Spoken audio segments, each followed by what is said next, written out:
안녕하세요. 저는 사랑스러운 자식 둘을 가진 애엄마입니다.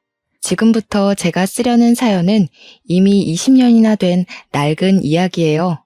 하지만 제 마음속에는 그날의 일이 언제나 어제 일처럼 생생하고 한 번씩 관련된 악몽도 꾸기 때문에 사연으로 소개해도 문제 없겠다 싶어서 찾게 되었습니다. 가슴 메였던 일을 논리정연하게 이야기로 풀어내려고 하니까 쉽지 않은 것 같네요. 그날 일을 다시 회상하는 것도 제겐 또 한 번의 공포를 일으키는 짓이기도 하고요. TV나 인터넷 기사를 보면 요즘에 사람 같지 않은 사람들이 많잖아요. 시대를 불문하고 인격 상실한 사람들은 늘 우리 주변에 존재하는 것 같아요. 그런 사람들을 만나는 것도 내 재수가 없었던 탓인 거겠죠. 그런 부류들은 잠깐 마주해도 스트레스가 오는데 한 식구였다면 얼마나 피가 말랐겠습니까? 제가 바로 그런 식구들 때문에 제2의 인생을 제대로 시작해보지도 못하고 비탈길로 들어선 사람입니다. 아직도 그날만 생각하면 피가 거꾸로 솟아서 자다가도 심장이 벌렁거려요. 하지만 그럼에도 제 곁을 지켜주는 사랑스러운 내 새끼들이 있기 때문에 무사히 극복하고 이렇게 글을 쓸 용기도 얻지 않았나 싶습니다. 저에게 예쁜 자식이 둘이나 있다고 했잖아요. 제 자식들은 서로 2살 차이가 납니다. 그런데 저희 아이들은 평범한 집안과는 조금 다른 사정을 갖고 있어요. 첫째는 제 친자식이 맞지만 둘째는 입양아라는 겁니다. 그렇다 하더라도 저는 단 한 번도 둘에게 차별적인 마음을 베푼 적 없었어요. 똑같이 사랑하고 아끼는 엄마의 마음으로 키웠습니다. 제가 둘째를 입양할 수밖에 없었던 이유는 난임 때문이었어요. 남편을 만나 결혼을 할 때까지만 해도 저는 제가 난임인 줄 모르고 살았습니다. 저는 지방 사람이었는데 서울에서 일을 하다가 남편을 만나 결혼하게 된 경우였어요. 결혼을 하고 나서부터 친정은 더더 볼 수 없는 지경에 이르렀는데 이건 뭐 제 시대 때의 며느리들은 거의 결혼하고 친정과 발길이 끊어지는 터라 서러운 축에 못 끼는 부분이었습니다. 가장 문제가 되었던 건 제 난임이었어요.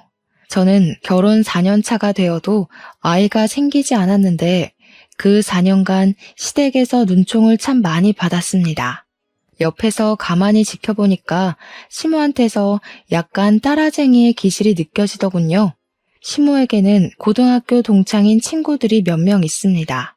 그 모임을 주기적으로 가져서 나이가 든 지금에도 여전히 친구들을 만나고 있다고 했어요. 그 점은 부러울만 했지만 그 모임이 오히려 시모를 망친다는 생각이 들었어요. 시모는 친구들이 하는 건 자기도 해야만 한다는 이상한 사상을 갖고 있더군요. 친구들이 결혼을 하면 자신도 결혼을 해야 하고 친구들이 해외여행을 가서 자랑을 하면 자기도 한 번은 다녀와야 하는 등 친구들로부터 도태되는 걸 싫어했습니다. 그것이 제게도 불똥이 튈 수밖에 없었던 건 시모 친구들에게 전부 손주가 있다는 사실 때문이었어요. 친구들 모두 아들이 있고 장가를 갔는데 예쁜 손주들을 다 안고 있더라고요. 저 때문에 쪽팔려서 모임도 못 나가겠다는 시모의 말은 저까지도 스트레스가 극에 달하도록 했어요. 한 번은 남편이 출근해서 아침 차려주고 저도 출근하려고 뒤늦게 밥을 먹고 있는데 시모가 화장실 가더니 제가 먹고 있는 국그릇을 확 엎어버리더라고요. 차려입은 출근복이 소고기국에 젖어 벌떡 자리에서 일어났더니 시모가 뭐라는 줄 아십니까? 목구멍으로 밥이 넘어가냐? 남들은 이맘때쯤 되면 애 밥 먹이느라 바쁠 텐데 너는 어쩜 네 목에 기름칠하기만 바쁘니? 도대체 너는 언제 아이를 볼 거야? 어머님, 그렇다고 먹고 있는 사람 밥그릇을 엎으면 어떡해요? 저도 아이 갖고 싶죠. 안 되는 걸 더 이상 어떡하라는 건데요? 시모는 저더러 다음날 무조건 연차 내라고 산부인과라도 가봐야지 이대로는 자기가 속병 나서 죽고 못 살겠다고 했습니다. 저 또한 시모의 자질구레한 간섭과 지적질이 너무 스트레스라서 산부인과를 가보는 게 좋겠다고 생각했어요. 그래서 시모랑 저는 산부인과를 동행하게 되었고, 그날 제가 난임이라는 사실을 처음 알게 되었습니다.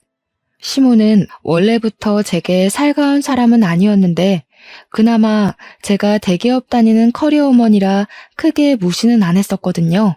그런데 제가 난임 판정을 받고부터는 아예 저를 찬밥 취급하기 시작했어요.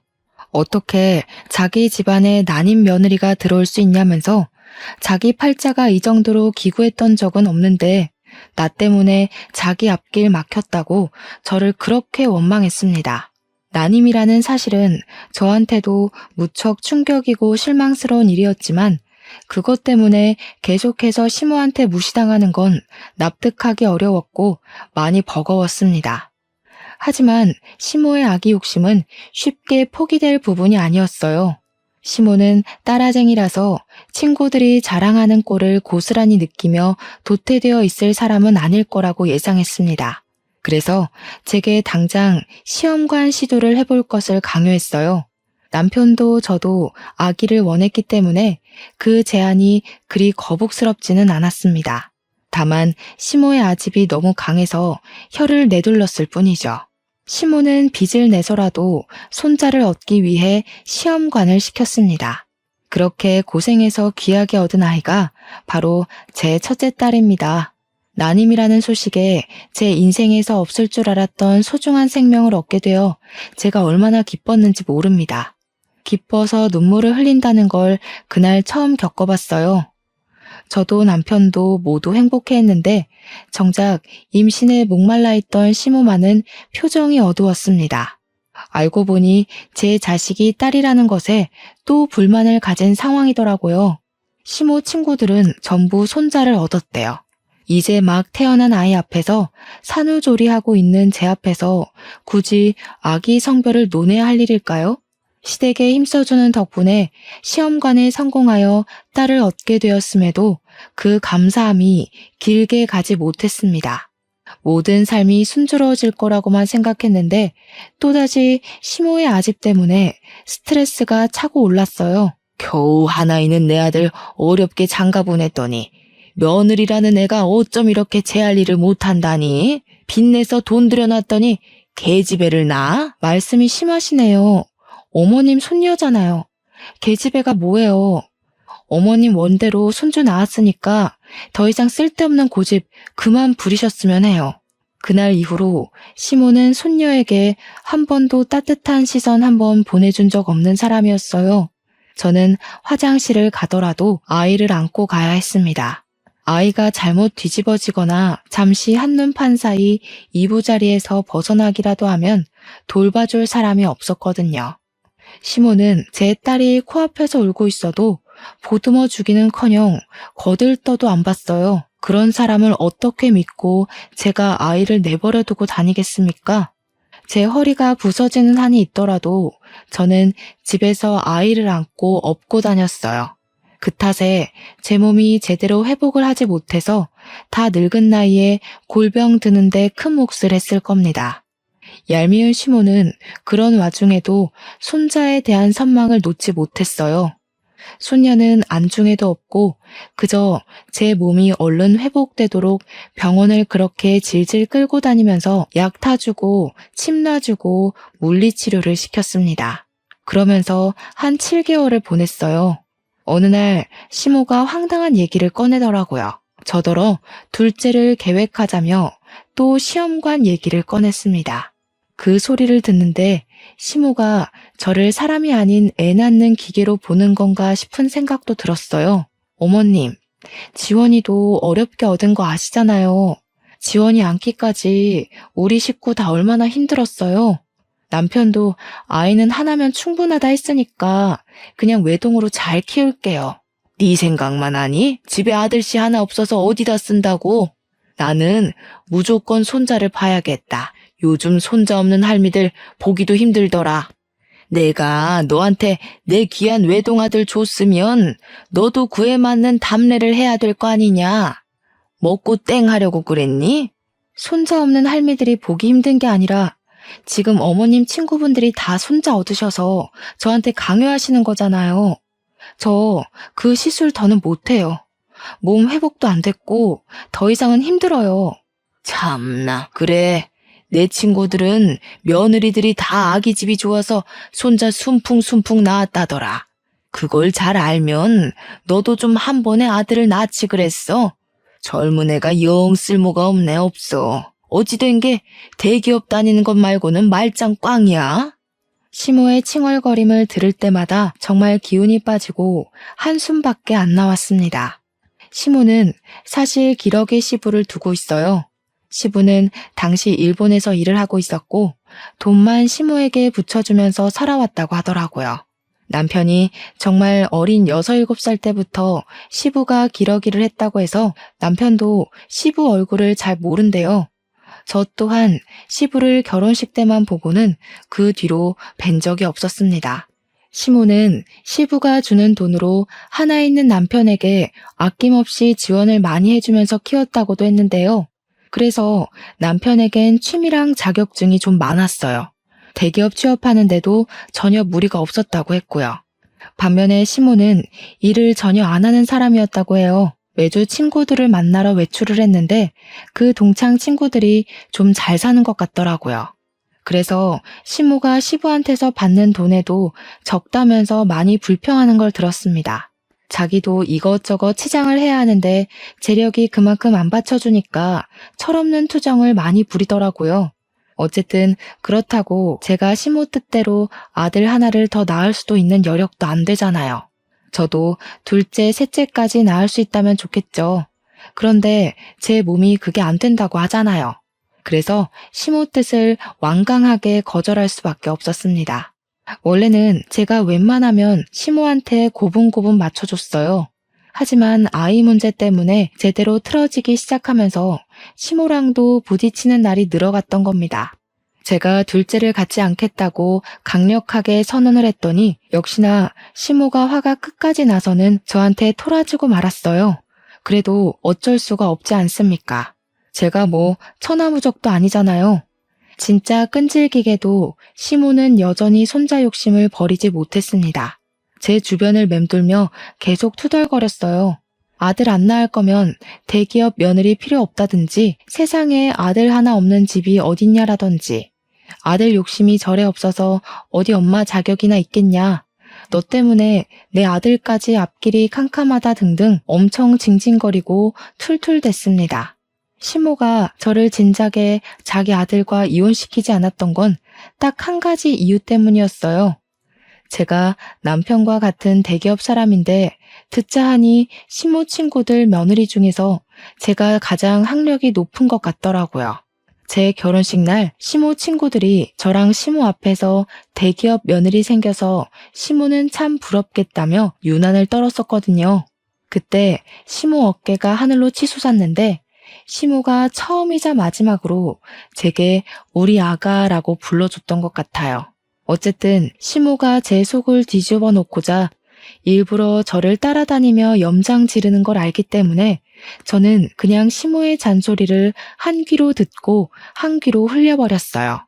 그나마 고마웠던 건 남편한테 시모의 이런 고집을 얘기하면 남편이 저랑 같이 시모 욕을 해준다는 것에서 위안을 많이 얻었습니다.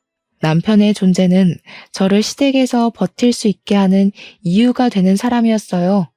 한 번은 시모가 제게 또 손자 가지고 툴툴거릴 때가 있었는데 그걸 남편이 본 적 있었거든요.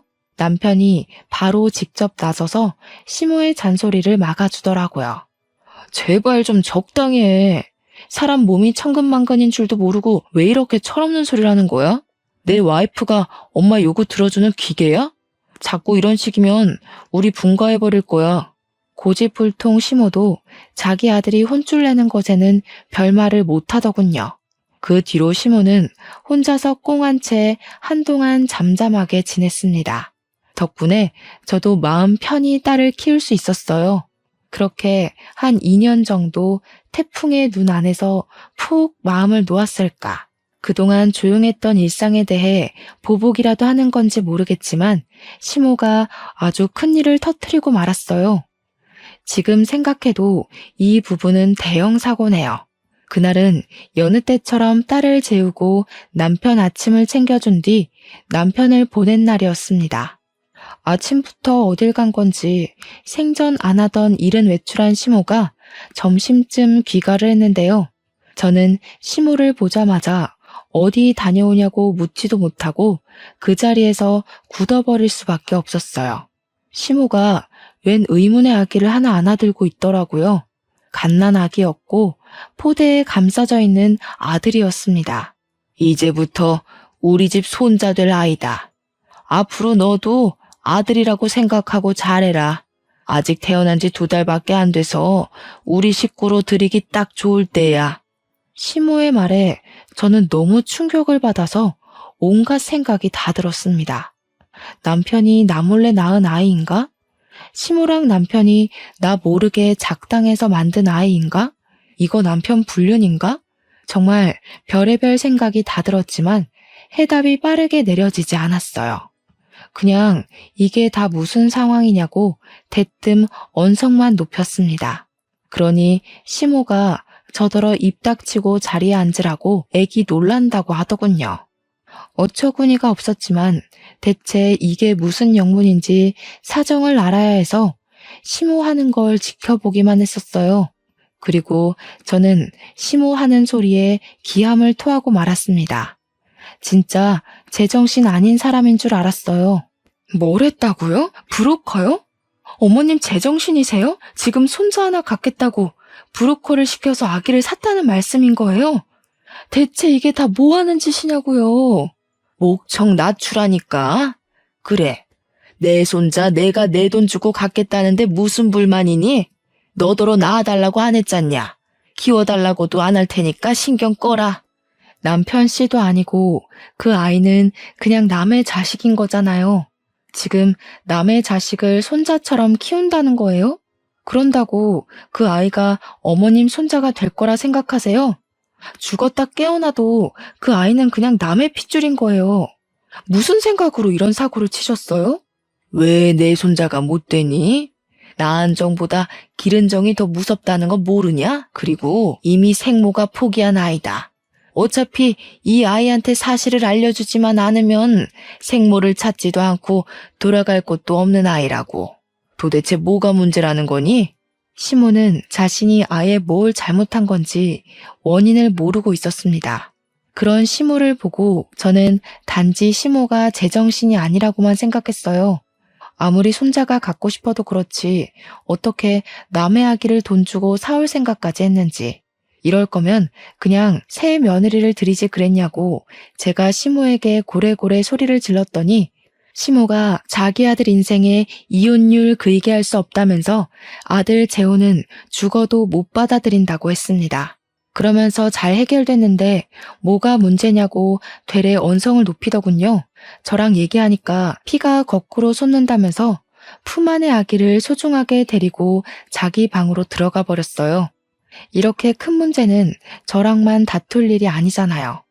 퇴근하고 온 남편도 당연히 이 사실을 알았고 그날 저녁 남편이랑 시모는 처음으로 순순히 물러나는 사람 없이 대판 싸우게 되었습니다. 싸우는 대화 내용을 듣자 하니 시모는 브로커에게서 300만 원을 주고 그 아기를 사온 거더라고요. 20대 초반 미혼모 여자의 아기라는데 남편은 시모의 입장을 다 듣기도 전에 화가 나서 당장 그 브로커 명함 내놓으라고 시모에게 난동을 부렸습니다.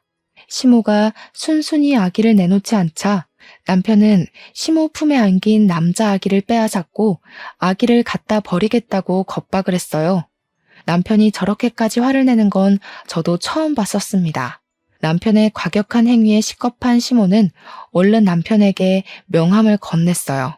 그러면 당연히 다시 아기를 돌려받을 거라고 생각을 했던 건지 시모가 남편을 향해 두 팔을 뻗으면서 아기를 달라고 했으나 남편은 그대로 시모를 지나쳐 아기를 데리고 집을 나섰습니다. 그러자 시모가 울고불고 남편을 뒤쫓았지만 이미 차를 타고 가버린 남편을 붙잡진 못했어요. 물론 제가 시모를 못 가게 잡아 말리기도 했지만요. 시모는 남편의 모습이 사라질 때까지 길바닥에 주저앉아 땅을 치다가 나중에는 제게 성질을 내면서 닥치는 대로 저에게 손찌검을 하기 시작했습니다. 당장 내 손자 데려와. 너 때문에 되는 일이 하나도 없다. 네가 이 집에 들어오고부터 나한테 해준 게 뭐가 있냐? 아들 낳아줄 거 아니면 빨리 내 손자 데려오라고. 제발 정신 좀 차리세요. 사람 같지도 않은 짓 하고서 하늘이 두렵지도 않으세요? 나중에 뒷감당 어떻게 하시려고 돈 주고 그런 짓을 하는 거예요. 시모는 남편이 돌아올 때까지 방구석에 박혀 나오지도 않고 밥도 안 먹었습니다. 그렇게 나갔던 남편은 하루 뒤에 돌아왔는데요. 당황스럽게도 남편 품에 아기가 그대로 안겨 있더라고요. 남편한테 어떻게 된 거냐고 물었더니 당연히 브로커한테서 돈은 못 돌려받았는데 남편은 브로커에게 돈 안 받아도 되니까 아기만 다시 가져가라고 했대요. 그랬더니 그것도 브로커가 이미 자기 손에서 끝난 일이니까 알아서 해결하라고 미혼모 연락처랑 주소를 알려주는 덕에 미혼모까지 만났다고 했습니다. 하지만 직접 찾아가서 만난 미혼모는 생각보다 많이 양아치에다 쓰레기라서 아기를 그 여자한테 맡겼다간 아기가 일주일도 못 가 생을 마감할 것 같다는 생각이 들었다고 했어요. 그만큼 미혼모는 엄마의 자격이 없는 여자였다고 했습니다. 그래서 남편은 긴 고민 끝에 결국 다시 아기를 데려오게 되었다고 하네요. 어쩔 수가 없었어. 아기가 죽게 내버려두진 못하겠더라고. 아무래도 좀 더 데리고 있으면서 어디 안전하게 위탁할 수 있는 곳을 알아봐야 될 것 같아. 그 순간 우리에게 닥친 사실에 진짜 기가 막히고 저까지 정신 나가버릴 것 같았지만 남편이 말해주는 아기의 사정을 들으니까 진짜 그 여자한테는 보내면 안 되겠더라고요. 그래서 며칠간 고민하면서 그 아기를 잠시 우리 집에 놔두게 되었는데요.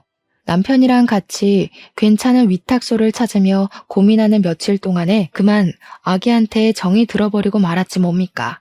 무엇보다 우리 딸이 아기를 엄청 좋아하더라고요. 우리 딸도 당시 2살밖에 안 되었을 때였는데 더 아기인 아이를 알아보기라도 하는 건지 아기 옆을 얼쩡거리면서 계속 아기 하며 관심을 보였어요. 신기하게도 자기 인형까지 그 아기한테 다 양보하고 누나다운 모습을 계속 보여주더라고요. 누가 양보라는 걸 가르쳐 주지도 않았는데 말이에요. 그리고 손자가 미쳐있던 시모에게도 변화가 찾아왔는데요. 손자가 생겼다고 사람이 유들유들해져서는 우리 딸에게도 처음으로 손녀 대우를 해주기 시작했어요. 저 또한 우리 딸과 잘 어울리는 그 아기를 보면서 예뻐서 눈이 계속 가긴 하더라고요. 신기하게도 마치 그 아기가 우환이 깃든 저희 집안에 활기를 찾아주는 것만 같았습니다. 그래서 진짜 말도 안 되게 그 아기를 입양하기로 마음을 먹었어요. 남편이 제 결정에 깜짝 놀라긴 했지만 시모도 좋아하고 우리 딸도 좋아하고 나도 좋은 거라면 남편 또한 좋다고 금방 수긍을 해주었어요. 저의 소중한 둘째는 이렇게 생겨났습니다. 정말 말도 안 되는 일 때문에 제게 아들 녀석이 생겨났지만 이렇게 일이 마무리되었다면 제 이야기가 조금은 덜 서러웠을지도 몰라요. 아이 문제가 해결이 되자 제게 또 다른 골칫거리가 찾아왔는데요. 제 최악의 에피소드는 이때부터가 진짜였습니다. 남편이 어느 순간부터 야식과 회식 자리가 많아져서 새벽에 귀가하는 일이 늘어갔어요. 술에 찌들어서 제정신일 때를 거의 볼 수가 없었을 정도로 빈번했습니다. 그런데 저는 정말 순진하게도 이 모든 변화가 남편 말 그대로 회식이랑 야근이 많아서인 줄 알았어요. 또 제 남편은 제게 한없이 착하고 내 편이던 사람이었기 때문에 남편에게 수상쩍은 문제가 있을 거라곤 생각 자체를 못했었어요. 남편의 문제를 눈치챘던 건 우리 아들이 처음으로 심하게 아팠을 때였습니다. 아들이 계속 토하고 몸에 열이 나길래 병원을 가야 했는데 마침 남편 퇴근 시간이랑 맞물리더라고요. 그래서 남편 차를 타면 좋겠다 싶어 전화를 했더니 아무리 해도 안 받는 겁니다. 더는 지체할 수 없어서 할 수 없이 저는 시모한테 딸을 부탁하고서 아들 안고 혼자 응급실에 연락해 집을 나섰습니다. 택시 타고 급하게 가까운 대학병원을 먼저 찾았고 아들은 장염 판정을 받았어요. 다행히 아들은 링거 한 대 맞으면서 급한 불을 끌 수 있었고 뒤늦게 잠에 푹 들었습니다. 혼자 고군분투를 했더니 힘이 쭉 빠지더라고요.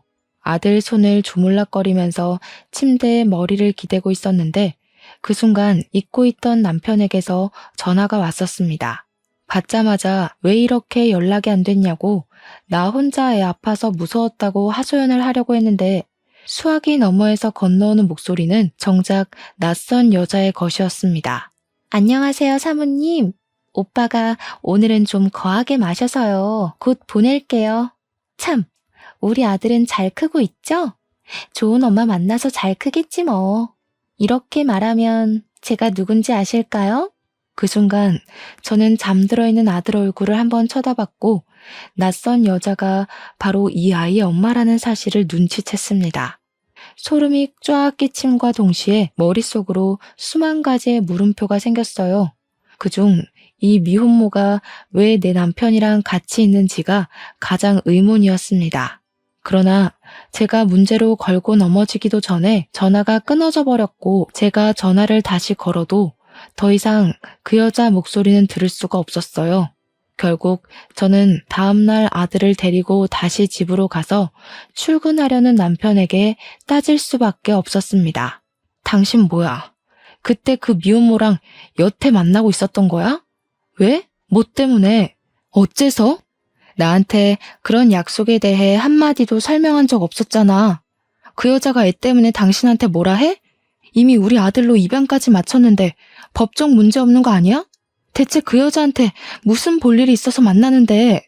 저는 남편한테 어제 통화한 녹음 내용까지 친히 들려주며 따졌습니다. 그러니 남편이 크게 당황하더라고요. 숙취 때문에 더 정신없어 보였어요. 그렇다고 제가 지금 남편의 불륜이 의심되는 상황에서 남편의 상태 따위 신경 써줄 겨를이 있었겠습니까? 저는 남편을 더 몰아붙이면서 설마 내가 생각하는 부정행위인 거냐고 둘이서 술 마시고 오빠 거리는지 말해보라고 소리만 질렀어요. 그걸 시모도 옆에서 같이 듣고 있었는데 시모 역시 적잖이 놀란 듯 했습니다. 그런 상황에서 남편이 머리 굴린다고 누나를 불안정하게 흔들어대는데 그것만으로 이미 제 예측이 맞는다는 것에 힘이 실리는 꼴밖에 안 되더라고요. 제발 아무런 사이도 아니라고 변명이라도 해주길 바라며 말을 좀 해보라고 소리를 쳤더니 남편이 되레 저한테 소리 좀 지르지 말라고 목청만 높였습니다. 그리고는 머리 아파 죽겠으니까 출근하고 와서 얘기하자면서 도망치듯 집을 나가버렸어요. 시모가 이게 무슨 일이냐고 저한테 정황 설명을 마구 요구했는데 자기 아들 편들 게 뻔해 보여서 시모 얼굴도 보기가 싫더라고요. 그와 동시에 시모 품에 있는 아들까지 순간적으로 미웠습니다. 사랑하는 사람에게 배신당하는 건 상상 이상으로 힘들잖아요. 그래서 제게는 제 감정적 슬픔을 감당해줄 원망의 대상이 필요했던 것 같아요. 그게 바로 아들의 존재였어요.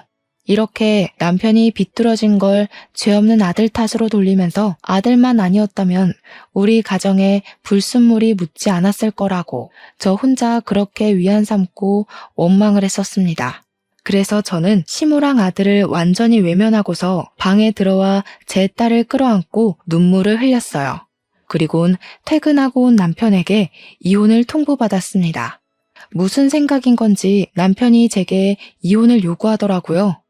미혼모를 처음 본 그날 자신이 미혼모와 다투다가 미혼모가 사정하는 바람에 사연을 들어주게 되었는데 같이 술을 마시게 되었고 둘이서 넘어선 안 되는 선까지 넘었었다고 고백을 했습니다.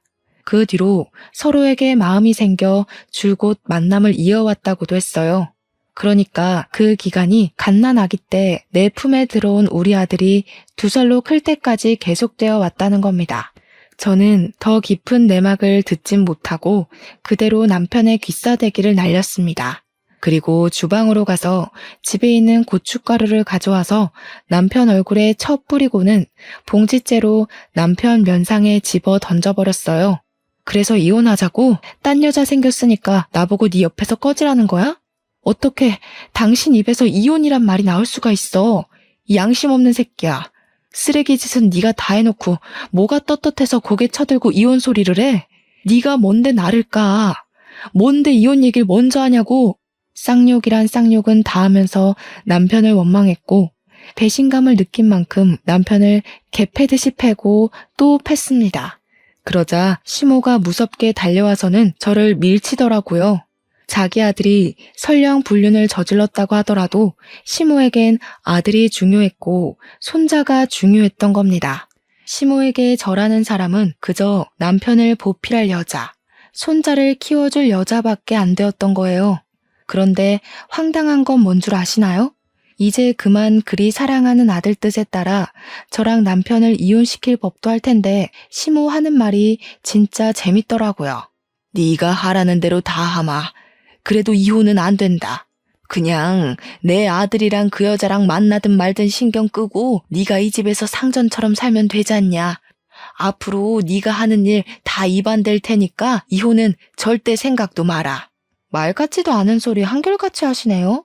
어머님 아들이 이혼하고 싶다잖아요. 한낱 미혼모한테 미쳐서는 양아치 여자를 옆에 두고 싶다 하는데 어머님 돈 주고 일 꾸미는 거 좋아하시지 않아요? 그 정신 나간 여자 데려와서 어머님 손맛대로 신분 위조해주면 되겠네요. 안 돼. 내가 그 여자를 알아도 제일 잘 알지. 우리 손자 데려오려고 사전조사를 얼마나 꼼꼼하게 했는데 일부러 더 음지에 있는 여자를 찾은 거란 말이야. 그런 인간 말종인 여자는 우리 집 며느리로 절대 못 들인다. 웃기네요. 인간 말종의 핏줄은 괜찮은데 인간 말종을 며느리 삼을 수는 없다. 어머님의 그 잘난 기준 진짜 너무 역해서 더는 이해해주기 싫어요. 돈 주고 애를 사오는 인간이나 그의 엄마랑 바람 피우는 인간이나 그 부모의 그 새끼인데 제가 너무 큰 기대를 한 것 같네요. 진작에 이 답없는 집구석 나왔어야 했는데 저는 이혼 합의는 절대 해줄 생각이 없어서 제가 당한 만큼 소송으로 갚아주겠다고 경고장을 날려준 뒤에 바로 짐을 챙겼습니다. 소송을 한다니까 둘이서 꽤나 놀랐는지 남편이랑 시모가 저를 막으려 했지만 이미 당시 제정신이 아니었던 저는 내 몸에 손대면 경찰에 신고해버릴 거라고 악까지 질러버렸어요. 그동안 쌓였던 게 물밀듯이 솟구치니까 정말 괴성을 독하게 내지를 수가 있겠더라고요. 한 번도 시댁에서 정신 나간 사람처럼 보였던 적은 없었는데 제가 처음 보는 모습을 드러내니까 그 둘도 놀라서 그냥 내버려 두더군요. 그 상태로 저는 가벼운 짐만 챙긴 뒤에 딸만 데리고서 그 집을 나오려고 했는데요. 제가 신발을 신는 순간 아들이 저를 쫓아 신발장까지 아장아장 걸어오더라고요. 저를 보고 엄마 엄마 하는 아들을 보면서 쉽사리 발이 안 떨어졌지만 정말 마음 독하게 먹고서 그대로 집을 나와버렸습니다. 일단은 직장 동료에게 실례를 무릅쓰고 연락했고 딸을 데리고 그 동료 집에서 신세를 지며 살았어요. 문제는 집을 나왔는데도 아들의 모습이 잊히지가 않아 괴로웠다는 겁니다. 며칠 고민 끝에 아들을 포기할 수 없었던 저는 결국 변호사에게 부탁해서 아들 친권 꼭 내가 가져야 된다고 승소하게 해달라고 사정을 했어요. 그랬더니 변호사가 흔쾌히 가능한 일이라고 고개를 끄덕이더군요. 남편이 바람을 피운 상황인데다 남편은 아들을 키우면서 한 번도 자기 아들이라고 보듬어 준 적 없는 아빠이기 때문에 그게 증명만 된다면 친권은 얼마든지 제 편에 세울 수 있다고 했습니다. 그 말만으로 얼마나 안심이 되었던지 몰라요. 아들은 어쨌든 저와 남편이 입양한 자식이고 법적으로 내 새끼잖아요. 피 섞인 아들이 아니라도 그 쓰레기들 틈에 둘 수는 없었습니다. 그리고 저는 손쉽게 승소를 했어요. 제가 승소할 수밖에 없는 건 어쩌면 너무 당연한 일이었습니다. 판사도 엄청난 아빠의 편이 아닌 엄마인 제 입장에서 손을 꼭 들어주어서 이길 수 있었어요. 그날 남편이 저를 엄청 원망스린 눈으로 쳐다봤고 시모는 제게 삿대질을 하며 자기 손자를 뺏어간 죽일년이라면서 법정 떠나가도록 소리를 질러댔습니다. 그걸 무시하고 나온 저는 바로 애들을 데리고 스페인으로 떠났어요. 시모의 아집을 알기 때문에 분명 같은 한국 땅을 밟고 있다면 언젠가 제 아들 앞에 나타나서 꼭 더러운 꼴을 보이고 말 것 같았거든요. 전 남편과 시모가 제 앞을 막는 건 상관이 없지만 제 자식들 앞길에 오물오물 투척하는 건 절대 용납하고 싶지 않아서 내린 결정이기도 했어요. 그렇게 떠난 스페인에서 우리 아이들은 고맙게도 너무 건강하게 또 적응도 잘하며 컸습니다. 스페인에서 무탈하게 지냈다 보니 저희는 영주권까지 받을 수 있었어요. 저는 가정의 행복이란 걸 그곳에서 제대로 느꼈고 아이들과 함께 웃으면서 세월을 보냈더니 어느덧 20년이나 흐르게 되었습니다. 그리고 저희는 올 초에 한국으로 돌아오게 되었어요. 개인적으로 저는 한국을 다신 찾고 싶지 않았지만 성인이 된 딸이랑 아들이 자신의 모국이 어떤지 궁금하다고 조르더라고요. 그래서 아이들을 생각해 결국 귀환을 결심했죠.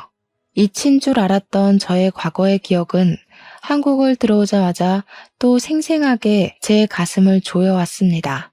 서울 공기만 마셔도 과거의 스트레스들이 내 눈앞에 현존하고 있는 것처럼 모든 것이 필름처럼 떠올랐어요. 그렇다고 오랜만에 찾은 한국이 괴롭기만 한 건 또 아니더라고요. 저도 한국 사람이잖아요. 한편으론 저의 친정이 있기도 한 이곳이 반가운 것도 사실이었습니다. 저는 한국에 오자마자 못 본 새에 나이가 많이 든 친정 부모를 찾아뵈었고 우리 애들이 외조부를 휴대폰으로만 보다가 직접 보니 훨씬 더 좋아하며 살갑게 행동했습니다.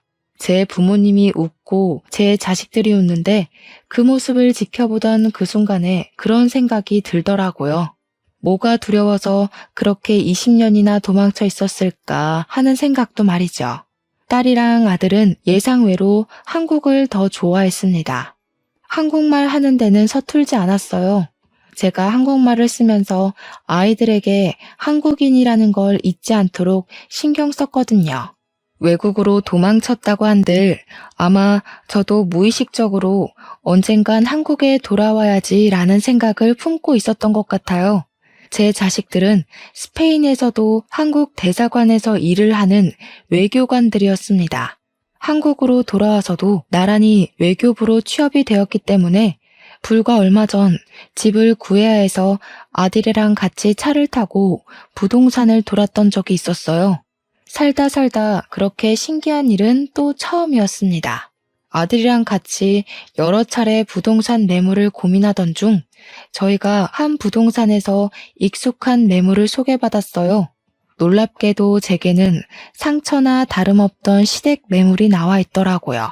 중개사가 말하길 그 매물 주인이 할머니가 건강이 악화돼서 병원비가 많이 필요한데 아들 되는 사람이 불륜 사건 터지는 바람에 대기업 직장을 잘려서 급전이 급한 상황이라 집을 팔고 작은 데로 이사를 간다고 했다네요.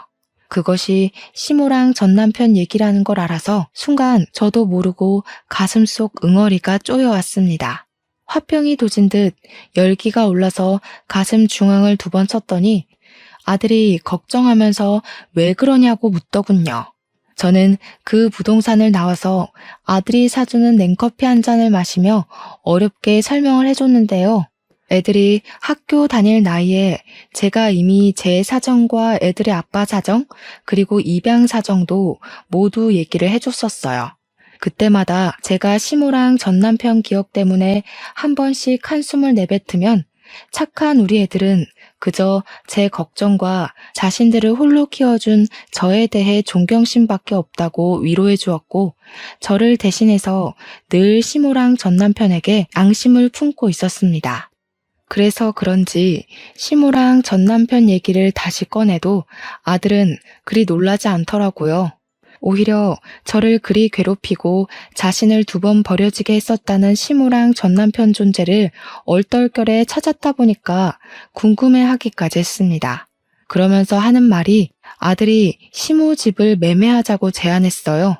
놀라서 무슨 생각으로 그런 소리를 하냐고 너한테 상처 준 사람들인데 왜 굳이 나서서 또 상처를 받으려고 하냐고 했더니 아들은 그 사람들한테 받은 상처가 얼마나 아팠는지 전혀 기억 안 나지만 해선 안 될 짓을 했다는 걸 알게 해주고 싶다고 했어요. 뿐만 아니라 제가 더 놀랐던 건 그 매물에 대한 숨겨진 복권이 따로 있었다는 겁니다.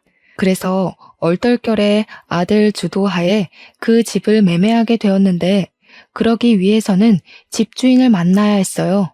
시모가 건강했다면 직접 왔겠지만 다 죽어간다고 했으니 대리인으로 부동산을 찾아온 전 남편을 마주하게 된 자리였습니다. 20년 만에 마주한 그는 한때 대기업에 다녀서 정장 슈트만 입던 꼴은 온데간데 없었고 어디 자파 상점이나 철물점을 운영하는 것처럼 꼬질꼬질하게 해진 옷을 입고 있었어요. 전 남편은 처음엔 굽신거리며 들어왔다가 저를 보자마자 놀랐는데요. 저를 단번에 알아본 듯 했습니다. 문제는 전 남편 눈빛이 제게 앙심이 상당해 보였다는 것이에요. 어디 가서 보기 좋게 굶어 죽은 줄 알았더니 멀쩡하게 살아있네? 남의 집 박살 내놓고 잘도 살았나 보다? 너 때문에 우리 엄마는 아직도 다 죽은 꼴을 하고 있는데. 전 남편이 제 분에 못 이겨 달려들었는데 그 앞을 아들이 막아주었어요. 아들은 그대로 전 남편을 내동댕이 쳐버렸습니다. 바닥을 구른 전 남편은 그제야 아들의 존재를 쳐다보면서 인상을 팍 찡그렸어요. 제가 젊은 남자랑 바람이라도 난 줄 아나 보더라고요. 뭐 눈엔 뭐만 보인다더니 내가 넌 줄 알아? 이러니까 너 같은 건 친권 자격이 없다는 거야. 누가 누구더러 집을 박살냈대? 아직도 모르겠어? 너네 집이 망가진 거 네 탓이잖아. 네가 딴 년한테 정신 팔려서 가족이고 뭐고 버려서 이 꼴 난 거 몰랐니? 제가 친권을 논하니까 전 남편이 대강 눈치를 챘는지 아들을 다시 보곤 말을 잇더라고요. 곧 자리에서 일어나 아들의 손을 잡으면서 입을 해벌쭉 벌렸습니다. 얘가 그 아기라고? 네가 진짜 윤의 아들이니? 아이고야, 내가 네 아빠야. 나랑 네 할미가 널 데려왔다고. 얼굴 좋은 것 보니까 어디 좋은 데서 일하나 보구나. 네 머리가 이 아빠를 닮아서 그래. 이제라도 집으로 돌아와라. 아빠한테 오기만 하면 친엄마도 찾아줄게. 네 친엄마가 자꾸 도망다녀서 나도 요즘 정신이 없다. 아들 찾았다고 하면 분명 나타날 거야. 윤혜는 아무래도 미혼모의 이름인 듯 했습니다. 아들은 그걸 듣고 되레 표정을 더 차갑게 굳혔어요. 그러고는 바로 전 남편의 손길을 뿌리치더니 그대로 주먹을 써버린 거 아니겠습니까? 아예 아빠라고 생각도 안 하는 태도였고 지칭도 아저씨라고 하면서 과감하게 전 남편을 후려치더라고요. 아저씨 면상 한번 보고 싶었는데 내가 쓰레기라고 생각한 사람 입에서 아들 소리 들으니까 기분 더럽네요. 누가 아빠고 누가 엄만데요? 내 부모는 내가 정해요.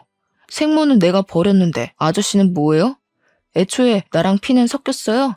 그냥 나 주워다 준 브로커랑 다른 게 없어 보이는데요? 뭐? 너 이 자식, 내가 너 분유값 대주고 병원비 대주고 다 했어. 이게 애비 은혜도 모르고 뭐 아저씨? 말버릇이 그게 뭐냐? 자꾸 애비 거리지 마세요. 차라리 얼굴 모르는 생부 존재가 나을 지경이에요. 저랑 엄마는 여기 매매자 입장으로 온 거거든요. 이 정도 질척됐으면 그만하시고 도장이나 찍으시죠. 아저씨 엄마 죽어간다면서요. 돈 급하지 않으세요? 전 남편은 아들이 건방지다며 아들의 멱살을 잡으려 했지만 다 늙은 아저씨가 혈기왕성 청년의 힘을 이기는 건 불가능하지 않습니까? 전 남편은 그대로 아들의 주먹을 한 대 더 맞았을 뿐이었어요.